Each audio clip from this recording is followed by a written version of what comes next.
Bonjour, c'est Jenny, rédactrice web SEO, experte en vin.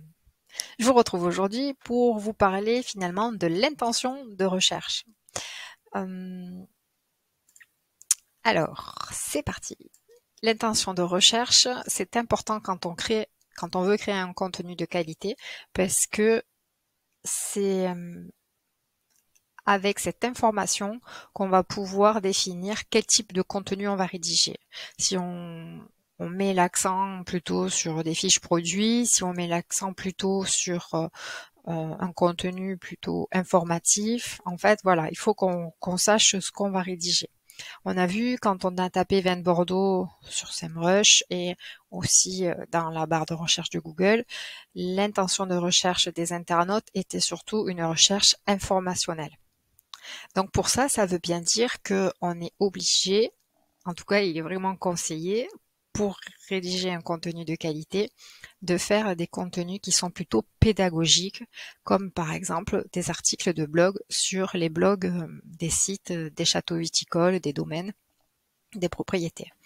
Voilà, donc ça c'est vraiment la base si vous voulez que votre site soit de plus en plus visible par les moteurs de recherche sur le web. En fait, faites des articles de blog avec des informations à l'intérieur qui apportent du contenu aux amateurs du vin et aussi aux novices. Parce qu'on va le voir, la,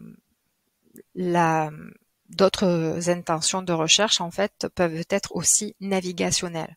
C'est le cas lorsqu'on l'avait vu avec par exemple le musée du vin de Bordeaux. Ici, la recherche navigationnelle peut avoir plusieurs sens. Elle peut être en fait pour se rendre sur un lieu. C'est pour ça qu'il faut travailler le référencement naturel local sur votre site web, mais aussi sur la fiche Google My Business. Et il faut aussi, quand la recherche est navigationnelle, cela peut être aussi tout simplement un internaute qui recherche des études de cas et des exemples concrets, en fait. Donc c'est pour ça que lorsque vous vous adressez à un persona, il est important de savoir à qui vous vous adressez. Le souci, c'est que dans le monde du vin, quand on est un vignoble, on s'adresse généralement à une clientèle précise qu'on connaît, qui connaît le vin.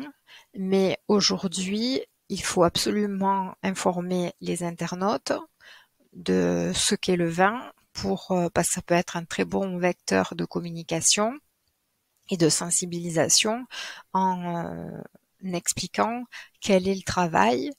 Et par exemple, si vous êtes en agriculture biologique ou en biodynamie, en faisant des études de cas et des exemples concrets de votre façon de travailler, l'évolution, etc. Alors ça peut justement attirer plusieurs types de clientèle aussi, enfin, plusieurs types d'internautes. Donc voilà.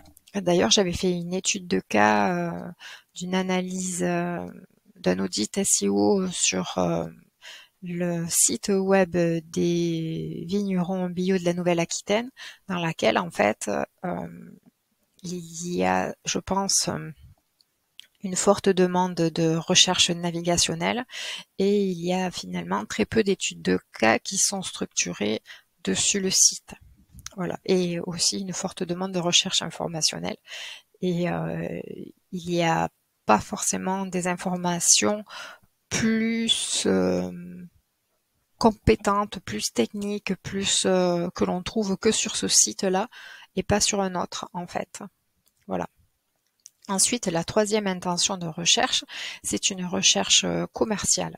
Celle-ci, l'internaute est à la recherche donc de comparatifs, de pages de tarification détaillées, de produits. Il n'est pas loin de savoir ce qu'il va vouloir acheter. Donc, c'est pour ça que vos fiches produits elles doivent être bien explicites. On est en 2023, on sait très bien que le vin rouge, ça ne s'accorde pas qu'avec la viande rouge. Donc, il faut apporter un maximum d'informations. Et la dernière recherche, c'est la recherche transactionnelle. C'est ce qui est très intéressant aussi parce que dans le monde du vin, ce sont souvent la recherche informationnelle et la recherche transactionnelle qui sont demandé par les internautes. Et donc, le visiteur en ligne, tiens, j'ai une faute. Le visiteur en ligne cherche des fiches produits, des pages rendez-vous et des pages d'inscription. Donc là, il veut vraiment passer à l'action en fait. Il est vraiment en train de valider ce qu'il veut acheter. Après, personnellement, aujourd'hui, tout dépend votre structure, mais moi je ne conseille pas de faire des boutiques en ligne pour absolument vendre vos produits en ligne. Mais en revanche, ce que je conseille, c'est d'avoir un blog. Et c'est pas que je prêche pour ma paroisse, mais je pense qu'il vaut mieux être bien positionné sur le web, avoir une notoriété web, renforcer son lien avec les amateurs, les novices, les consommateurs de vin. Et en fait, tout cela, ça passe par une